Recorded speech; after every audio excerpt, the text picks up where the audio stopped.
Monday everyone! Good morning, good morning! Ayan, today magluluto ako ng balat ng pakwan. O ayan, dito sa ibang bansa ka lang makakakita ng ang balat ng pakwan ay pwedeng pakinabangan, guys. Ito guys ay lulutuin ko, ay ilalahok sa sabaw. Pero sa ibang bansa guys, ginigisa yan. Masarap yun.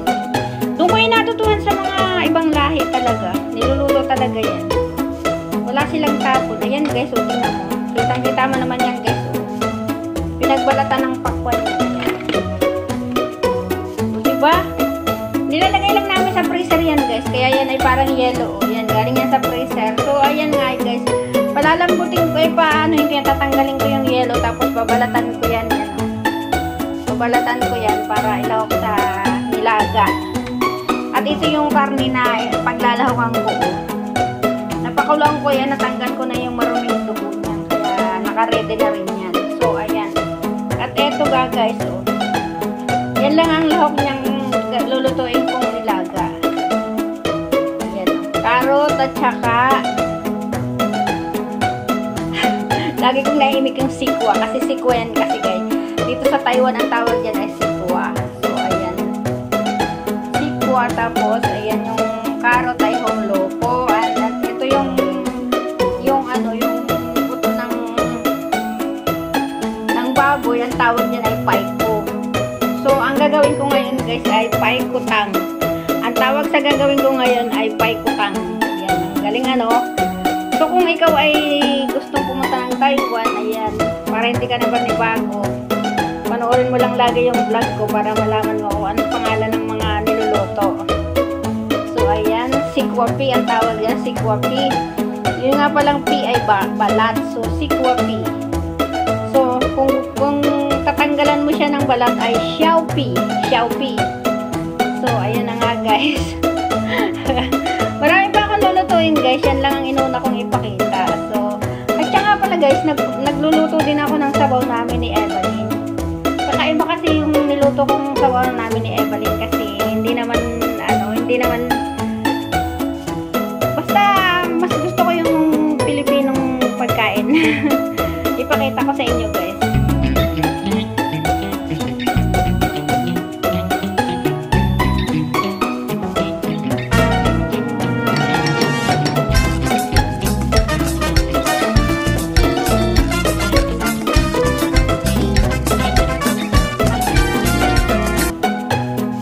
Guys, pero kakaiba din itong niluto kong nilaga guys.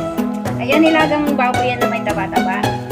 Tapos alam nyo guys kung ano yung na yan, ito cucumber yan guys, kasi ang cucumber dito sobrang lalaki, mas malaki pa, gagahita na talaga yung cucumber dito, kaya pwedeng ilagay sa nilaga. So ayan ay ang lawak ng aking nilaga ay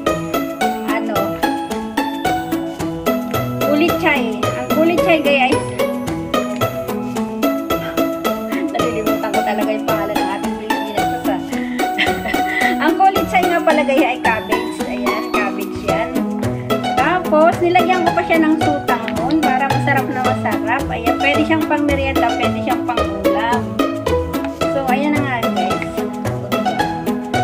Yan ang pagkain ng Pilipino naman na niluto ko para sa amin ni Evelyn yan. Alam nyo guys, sa lakas kumain ni Evelyn ng sabaw, ubus yan hanggang bukas lang yan. Dami, pero sa aming mga amo, yung ganyang karaming sabaw, abutin niya ng isang linggo, utay-utay ang kanila. Pero kami kasi inuulam namin, tapos pwede din pang merienda kasi may utang, diba? So ayan na nga guys, pinakita ko lang sa inyo yung pagkain ng Pilipino na niluluto ko para sa amin. Syempre binili ko yan, hindi yan sa kanilang binili.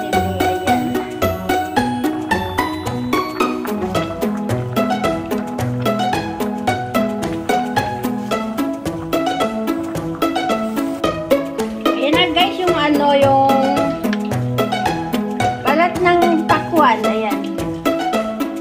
Ang balat ng pakwan guys ay akin nahugasan na at saka nabalatan na. So, hihiwain ko yan dyan. Pero hindi ko pa siya hiwain kasi yellow pa siya, matigas pa siya.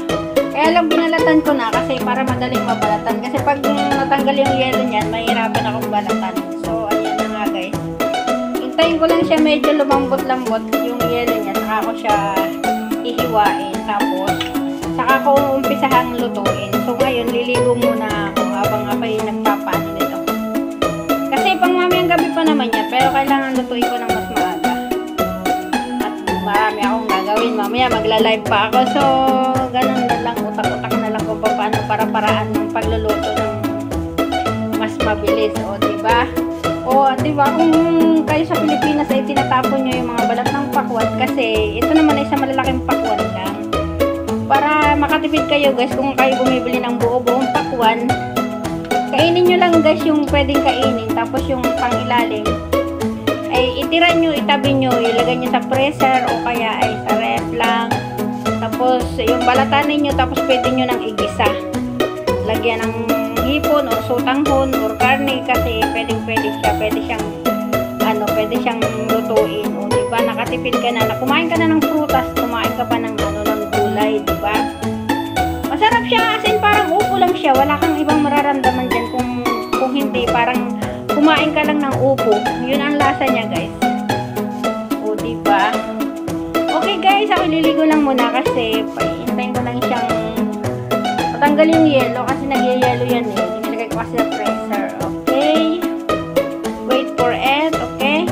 Yan guys, nahiwa ko na ang balat ng pakwan na ilalagay natin sa sabaw. Yan yung balat ng pakwan pag nahiwa mo. Parang upo lang siya guys pag pag nilagay mo sa sabaw. Tapos ito naman yung carrots na ilalagay ko. Tataka kayo kasi kada luto ko ng sabaw may carrots. Gusto nila yan, paborito nila yan, yan ang magagawa ko. Tapos ito naman yung guys, yung sabaw, yung buto-buto, white ko. Yan, kumukulo-kulo pa lang, pero kailangan niya na yung kulo-kulo, kailangan na yung maluto yung karne bago ko ilagay yung gulay. Kasi madaling maluto ang gulay. So, lutuin ko lang yan sa mahinang apoy ang karne na yan, saka ko ilagay yung may luya nga lang pala, ganyan. Luya lang ang lawin yan guys. Tapos na. Pero matagal pa yan, lulot pa. Pinaan ko lang yung apoy. Saka ko ilalagay yung mga gulay. Takot ako idikit yung cellphone ko, baka malaglag sa tubig. Patay! Wala na akong cellphone pag nalaglag sa tubig.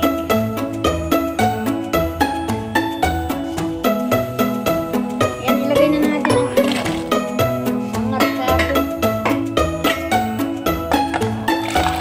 Yan.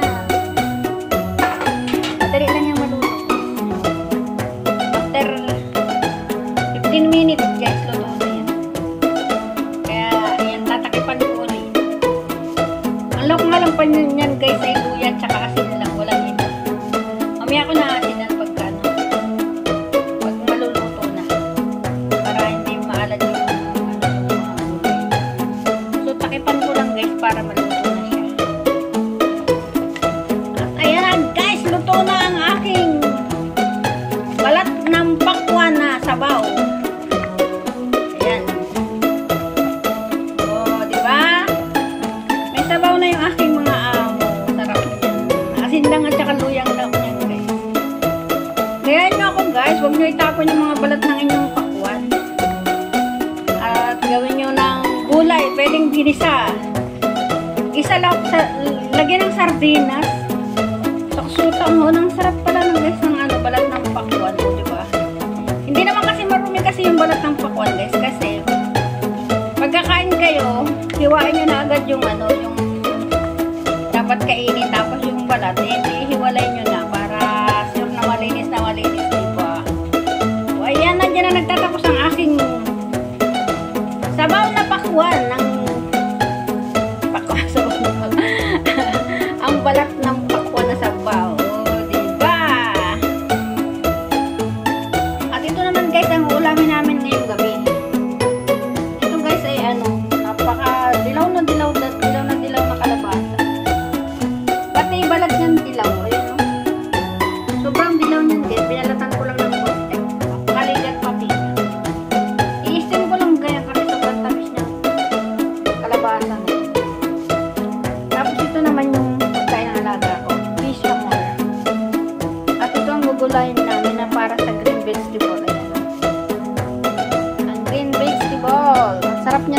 mabango. Tapos syempre, hindi mawawala ang isda nila. Ayan. Shenny ang tawag dyan kasi maalat. Shenny. So, ayan na nga guys. So, umpisahan ko lang pagluluto. Unahin ko muna ang isda ng aking alaga. Ayan. Mag-umpisa natin ang pagluluto.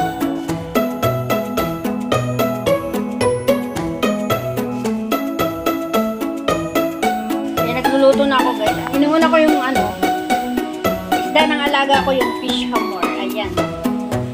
Adobo lang yan guys. Tuyo lang saka paminta, konting suka. Tapos yun nga palang kalabasa guys. Ini-steam ko lang yun. Ayan. Steam lang yan guys. Ang sarap-sarap pa yan pag nag-steam ka lang din. Oo. Ang sarap niya. Tapos nagisa mo sa bawang pagka-steam. Ayan. Kasi panahon. Hindi pala to. Yan, maluluto na itong isda ng alaga. Ayan, na-steam ko na guys. Ang sarap. Ang ligat talaga niya guys. O, tingnan mo naman guys. Ang ligat talaga niya. Sarap-sarap kainin. Parang kamuti lang siya. Ang tamis-tamis. Sarap talaga. Gusto nyo guys. Ang sarap talaga. Parang kamuti lang yung kalabasa.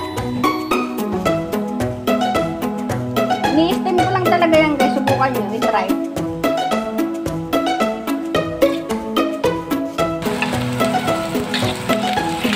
Nagluluto na ako ng gulay guys. Hindi nyo kalala yung gulay na yan. Bahala kayo dyan. Gisa lang yan guys. Ang bango yung gulay na yan. Igisa lang. Tapos asin. Kasi ang bango-bango. Hindi na kailangan lagyan ng bawang.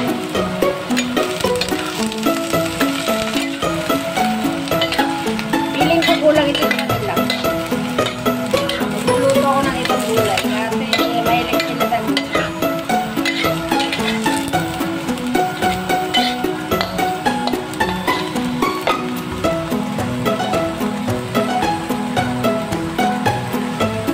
lagyan natin ang asin.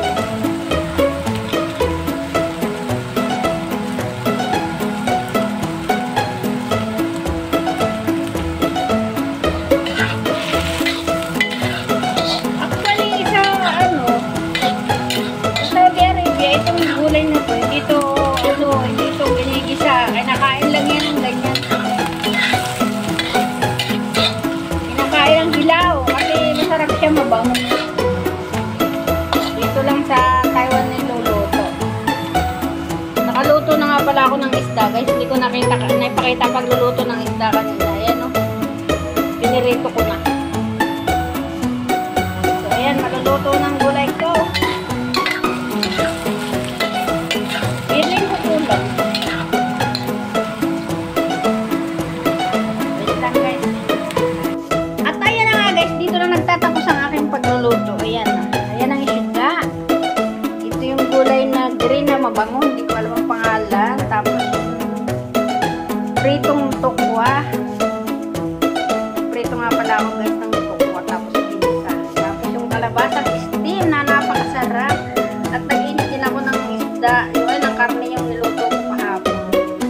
Init-init lang yan guys. At syempre hindi mawawala ang brown rice sa pagkain namin. So ayan na nga guys. Dito na nagtatapos ang aking pagluluto. Thank you for watching. Ayan. Sana may natutunan kayo mga gustong mag-abroad ng Taiwan. O hindi lang kayo taga-alagaan ng matanda at taga-luto din kayo. So ayan na nga guys. Ito kaya pala yung ulam ng alaga ko. Ngayon fish hamor. Nakabukod yung pagkain ng alaga ko kasi i-blender ko yan. So ayan na nga guys. Thank you.